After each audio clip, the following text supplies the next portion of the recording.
The upcoming smartphone market in 2026 is reaching a tipping point as Qualcomm looks to bifurcate its flagship lineup with a rumored Snapdragon 8 Elite Gen 6 and a high-tier Pro variant. This new Pro chip is set to be a powerhouse, but current leaks from reliable insiders suggest it will be an extreme rarity in the mobile world.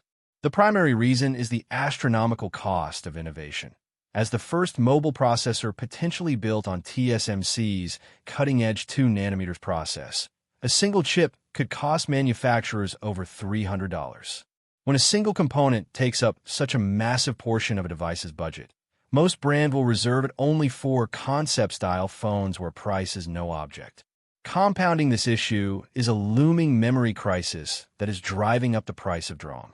With the cost of building a phone expected to rise by 25% across the board, manufacturers are more likely to opt for the standard Gen 6 chip to keep their retail prices competitive.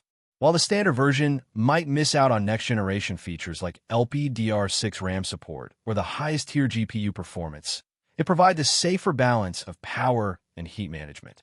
Recent history with the Gen 5 series showed that chasing raw benchmarks often leads to excessive power draw and overheating, issues that the Pro chip may struggle with unless paired with expensive, complex cooling systems.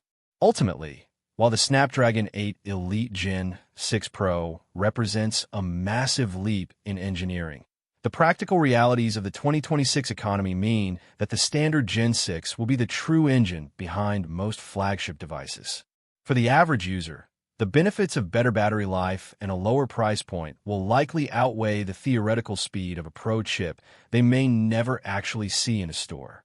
The year 2026 is shaping up to be a time when sensible performance triumphs over chasing benchmarks at any cost.